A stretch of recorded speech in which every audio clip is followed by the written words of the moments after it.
నా పేరు doctor CL Venkat రావు. రాత్రిపూట పెరుగు తినచ్చా లేదా అనేది చాలామందికి అనుమానాలు ఉన్నాయి, అపోహలు ఉన్నాయి. కొంతమంది రాత్రిపూట పెరుగు తినాలంటే భయపడతారు. ప్రధానంగా 4 అపోహలు ఉన్నాయి.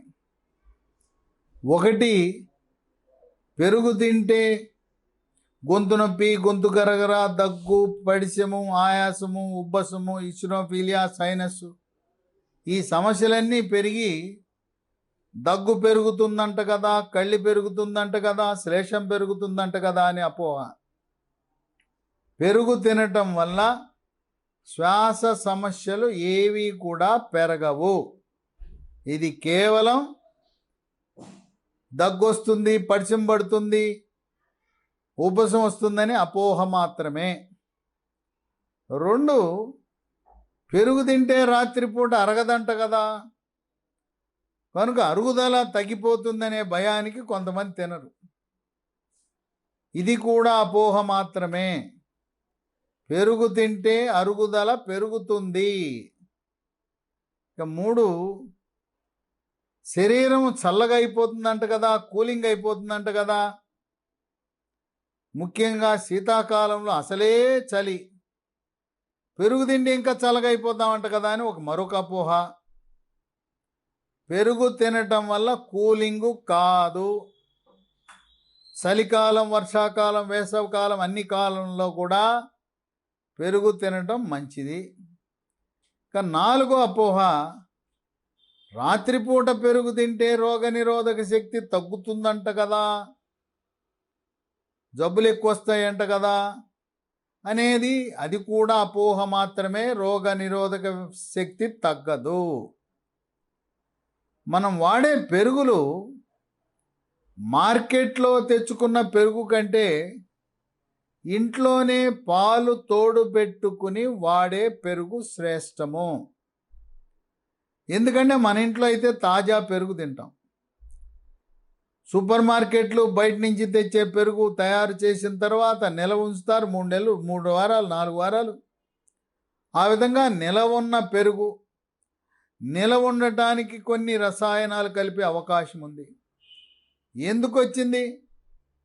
పాల ప్యాకెట్లు దొరుకుతాయి, పాల ప్యాకెట్లతో మనం ఎప్పటికప్పుడు తాజా పెరుగు తయారు చేసుకోవచ్చు. పెరుగులో ఉప్పు వేసుకోవటం మంచిదా, పంచదార వేసుకోవటం మంచిదా అంటే, కొంతమంది పెరుగులో పంచదార వేసుకుని లస్సీ అని తయారు చేసుకుంటారు, లస్సీ తాగుతారు. అది మంచిది కాదు.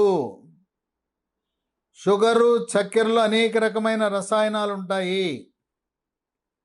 నరాల బలహీనత వస్తుంది. చక్కెరలో ఉండే రసాయనాల వల్ల క్యాన్సర్లు కూడా వస్తాయి. కనుక లస్సీ తాగటము మంచిది కాదు. పెరుగు మంచిదే, మీరు పెరుగులో కలిపే షుగర్ మంచిది కాదు. ఉప్పు వేసిన మజ్జిగ మంచిది. మజ్జిగలో ఉప్పుతో పాటు అల్లం, కరివేపాకు, కొత్తిమీర, మసాలా మజ్జిగ తాగటం చాలా శ్రేష్టం, ఆరోగ్యకరం. కనుక నిస్సంకోచముగా రాత్రిపూట పెరుగు తినచ్చు. పెరుగులో కొన్ని మనకి సహాయకారైన గుడ్ బ్యాక్టీరియా, మంచి బ్యాక్టీరియా, ఫ్రెండ్లీ బ్యాక్టీరియా ఉంటాయి. అవి లాక్టోబాసిల్లస్ కోవకు చెందినవి. అవి మనకు కావలసిన కొన్ని రకాల విటమిన్లను ఉత్పత్తి చేస్తాయి. హానికరమైన సూక్ష్మక్రిములను జీర్ణకోశం నుంచి బయటకు పంపించి మనకు రక్షక భటుల వలె పనిచేస్తుంటాయి ఈ friendly bacteria, good bacteria, Lactobacillus. దీన్నే ప్రోబయాటిక్ బ్యాక్టీరియా అని కూడా అంటారు. పెరుగుకి 10 రకాల ఆరోగ్య ప్రయోజనాలు ఉన్నాయి. పెరుగులో మాంసకృతులు ఉన్నాయి, vitamin B complex, vitamin D, calcium, phosphorus, potassium ఉన్నాయి.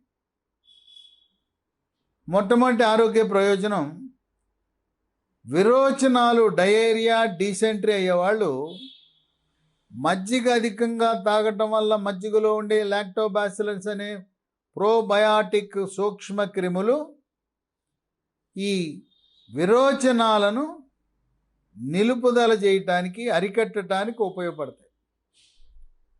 రెండు, కొంతమందికి ఒక అపోహ ఉంది.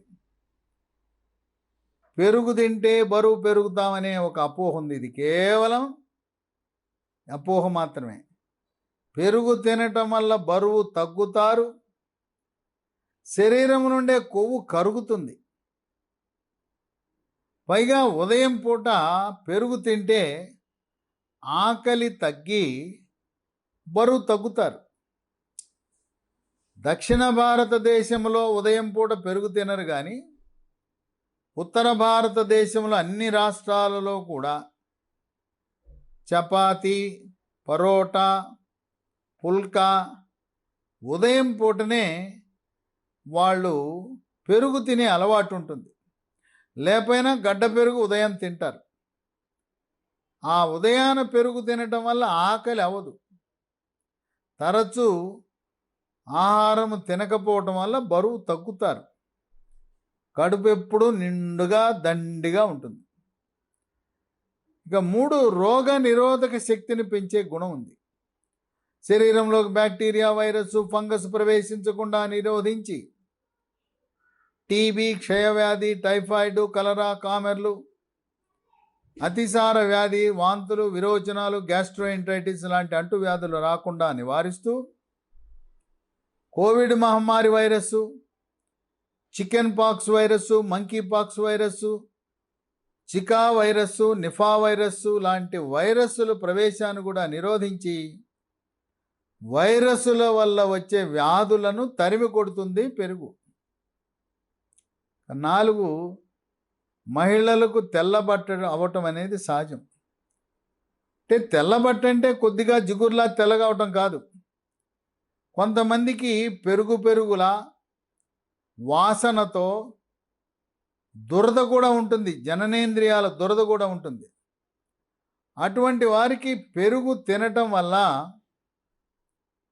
తెల్ల బట్ట, వైట్ డిశ్చార్జ్ తగ్గుతుందని వైద్య పరిశోధనలు వెల్లడిస్తున్నాయి. 5, దీంట్లో కాల్షియం అమితంగా ఉండటం వల్ల ఎముక దృఢత్వానికి దోహదపడుతూ వృద్ధాప్యంలో వచ్చే ఎముక పెళుసుదనాన్ని నివారించి సీనియర్ సిటిజన్లు, వృద్ధులు నడుస్తూ ఉండగానే దెబ్బ తగలకుండానే తుంటెముక ఇరిగిపోతుంది. ఆ ఎముక పెళుసుదనాన్ని నివారిస్తుంది. నడుము నొప్పి, మెడ నొప్పి, కాళ్ళ నొప్పులు, కీళ్ళ నొప్పులు నివారిస్తుంది. పెరుగు తినటం వల్ల పిల్లలు ఎత్తు బాగా పెరుగుతారు. పిల్లలకు, పెద్దవాళ్ళకు కూడా దంతక్షయము, పిప్పిపళ్ళు, చిగుళ్ళ నుంచి రక్తం కారకుండా నివారిస్తుంది. 6, మద్యము సేవించిన తరువాత పెరుగన్నం తినే అలవాటు ఉంటుంది. అలాగే మనం ఎక్కడైనా డిన్నర్ ఇచ్చినప్పుడు మసాలా మాంసాహార డిన్నర్ ఇచ్చిన తర్వాత ఆఖరి ఐటెం కింద దక్షిణ భారతదేశంలో తిరగమాత వేసిన పెరుగన్నం పెడతారు. ఆ పెరుగు వల్ల పేగుపూత, పేగు రాపిడి, అసిడిటీని నివారిస్తుంది, జీర్ణశక్తిని మెరుగుపరుస్తుంది. పొట్ట నిండా తింటే ఈ పెరుగు వల్ల, పెరుగన్నం తినటం వల్ల అజీర్తిని పూర్తిగా తరిమి కొడుతుంది. 7, ముఖం యొక్క అందాన్ని పెంచుతుంది. వృద్ధాప్య ఛాయలు ముఖం మీద రాకుండా, ముడతలు రాకుండా నివారిస్తుంది. ముఖం మీద మొటిమలు రాకుండా పెరుగును ముఖం మీద రాసుకుని 15 నిమిషాల తర్వాత కడుక్కుంటే ముఖం అందంగా తయారవుతుంది. 8, హార్ట్ అటాక్, గుండెపోటు లాంటి వ్యాధుల నివారణకు పనికొస్తుందని వైద్య పరిశోధనలు వెల్లడిస్తున్నాయి. 9, పెరుగులో పొటాషియం ఉండటం వల్ల పొటాషియం ప్రభావం వల్ల రక్తపోటు, బీపీని బాగా నియంత్రణ చేస్తుంది. 10, వెంట్రుకల సౌందర్యాన్ని పెంచుతూ వెంట్రుకల కుదుళ్ళు గట్టిగా ఉండేలా చేసి వెంట్రుకలు రాలటాన్ని నిరోధిస్తుంది. ఒక అరకప్పు పెరుగులో 2 స్పూన్ల తేనె కలిపి తలకు పట్టిస్తే, తలకు కూడా మాడుకు పట్టించాలి, వెంట్రుకలకు కాదు రాయటం, తలపై ఉండే చర్మానికి రాయాలి. తద్వారా వెంట్రుకలు నాజూకుగా, సున్నితంగా, ఒత్తుగా, నల్లగా, మహిళల్లో పొడుగ్గా తయారవుతాయి. ఇన్ని రకాల 10 రకాల ఆరోగ్య ప్రయోజనాలు కలిగిన పెరుగుని నిస్సంకోచంగా, నిస్సందేహంగా, ఎటువంటి అనుమానాలకు తావివ్వకుండా, అపోహలను నమ్మకుండా రాత్రిపూట పెరుగు పిల్లలు, పెద్దవాళ్ళు, గర్భిణీ స్త్రీలు, బాలింతలు, వృద్ధులు అందరూ కూడా పెరుగు తినటము ఆరోగ్యకరమని భావించండి.